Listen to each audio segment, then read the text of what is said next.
काल के कपाल पे लिखता हूँ मिटाता हूँ, मैं गीत नया गाता हूँ.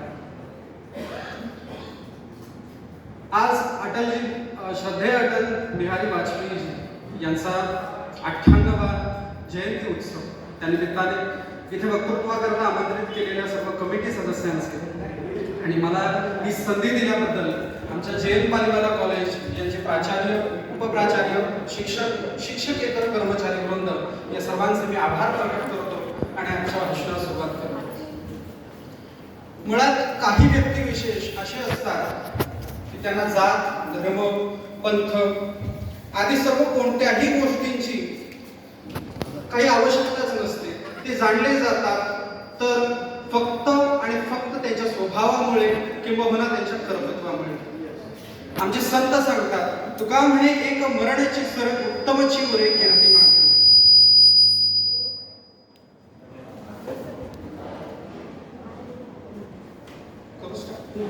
आवाज काही प्रॉब्लेम मी पाठ करून आलो नाही. तुका म्हणे एक मरणाची सरे उत्तमची वरे कीर्ती मागे. 98व्या जयंतीनिमित्त ज्या श्रद्धेयांचं आज आपण इथे स्मरण करतोय, ज्याचा आज आपण इथे वर्धापन दिन सोहळा साजरा करतोय, ते भारताचे थोर सुपुत्र, माझा विषय तोच आहे, भारताचे थोर सुपुत्र श्रद्धेय अटलजी. मुळात त्यांची विचारसरणीच पूर्णपणे वेगळी होती.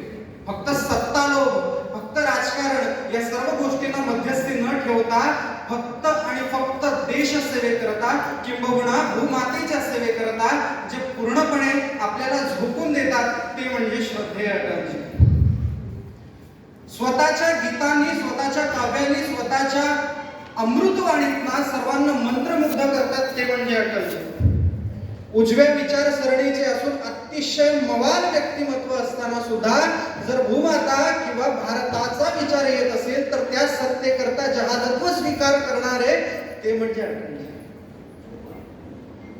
आपण अटलजींचे अनेक रूप पाहिले. त्याच्यामध्ये ते पत्रकार आहेत, राजनेते आहेत, उत्कृष्ट वक्ते आहेत आणि वाणीमधुर कवी सुद्धा त्यांच्यामध्ये आपल्याला दिसून येतो. पण त्याही पेक्षा वेगळं, ज्या कुठलीही स्थिती उत्पत्ती झाली, कुठलीही घटना समोर घडली तर त्या घटनेला सडेतोड उत्तर आपल्याकडनं जहाज आणि मवाल या दोन्ही गोष्टींना देण्याचं काम जे करतात ते श्रद्धेय अटलजी.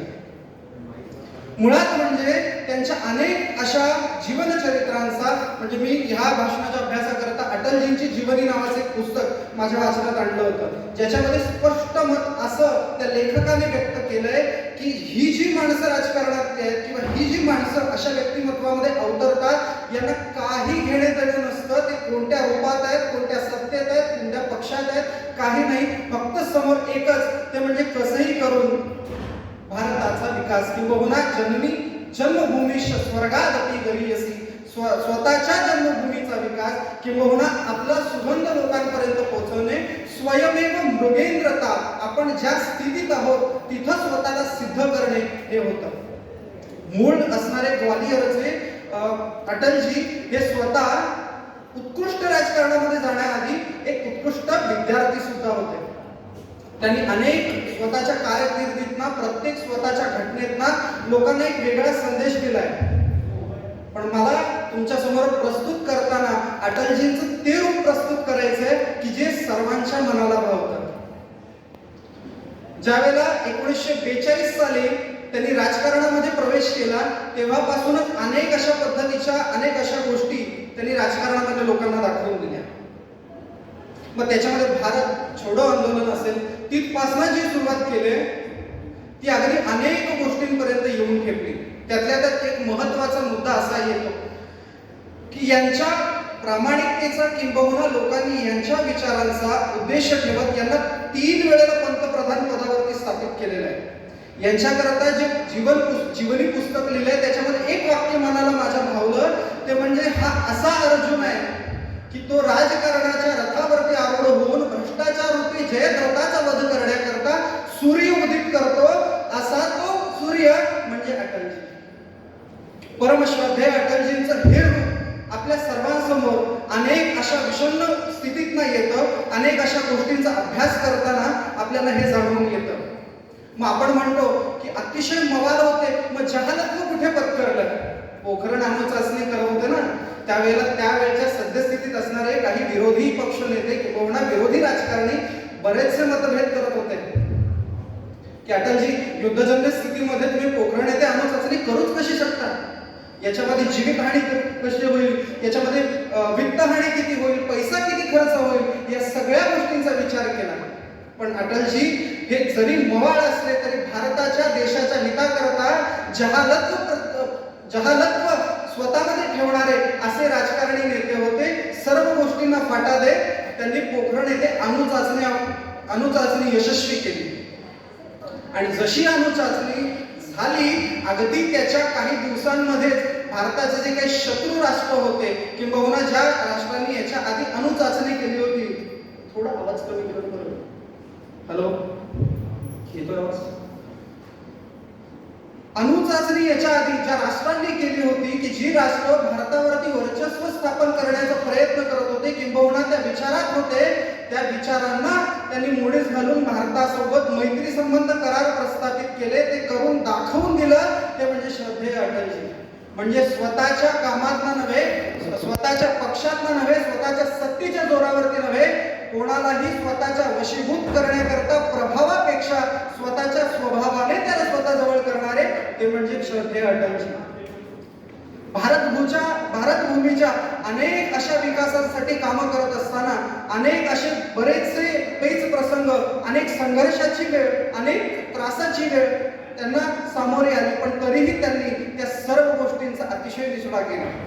त्यांनी एवढं सुद्धा सांगितलं त्यांच्या स्टेटमेंटमध्ये की मुळात जर भारतभूमीवरती सैन्य जवान जर सीमेवरती लढतायत, सीमेवरती स्वतःच्या प्राणाची आहुती देतायत, तर अशा वेळेला जर ती वेळ माझ्यावरती आली तर पुराण काळातल्या दधीची ऋषींसारखं मी स्वतःच्या अस्थी म्हणजे हाड त्यांचं वज्र सुद्धा अर्पण करायला तयार आहे. आहुती अधुरी यज्ञ अधूरा, आहुती अधूरी यज्ञ अधूरा, अपनों ने विघ्नों को घेरा. अंतिम हॅलो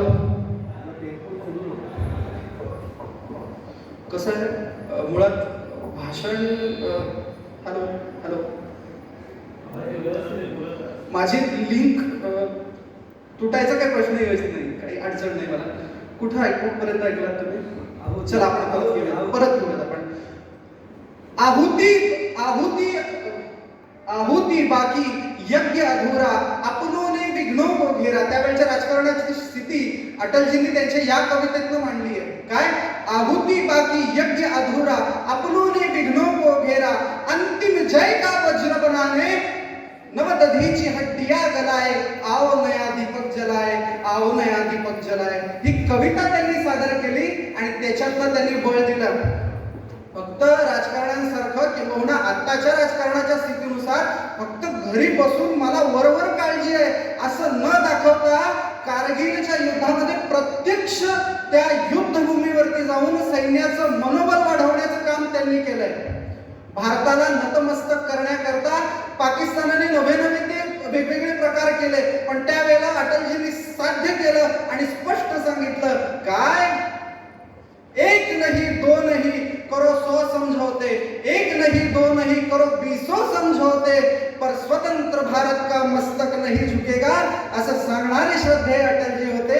फक्त वरवर काळजी न करता एका संत विचाराचे किंबहुना एका सामान्य त्याला म्हटलं जातं साधी राहणी उच्च विचारसरणी अशा स्थितीतले श्रद्धेय अटलजी राजकारणी होतेच, सामान्य होतेच, नागरिक होतेच, पण त्याच्याही पेक्षा त्यांनी स्वतःच्या भारतभूमीच्या विकासाकरता स्वतःचं जीवन अतिशय ओतप्रोत पद्धतीने या भारताला समर्पित केलं. अशा त्या ग्वालियरच्या सुपुत्राला नव्हे आता अटलजी फक्त ग्वालियरचे राहिलेले नाही किंवा फक्त भारतीय जनता पक्षाचे नाही राहिले, तर ते संपूर्ण विश्वाचे झालेले आहेत आणि त्यांच्याकडनं बरंच काही आपल्याला अजून घ्यायचंय. आता घेतही आहोत, याच्यानंतरही घेणार आहोत. नक्कीच त्यांच्या पायावरती जर आपण चालत राहिलो तर नक्कीच हा भारत नरेंद्र मोदींनी पाहिलेल्या स्वप्नानुसार त्याच पद्धतीने आपला भारत घडेल असं मला वाटतं. एवढं सांगून मी माझे शब्द पूर्ण करतो. जय महाराष्ट्र.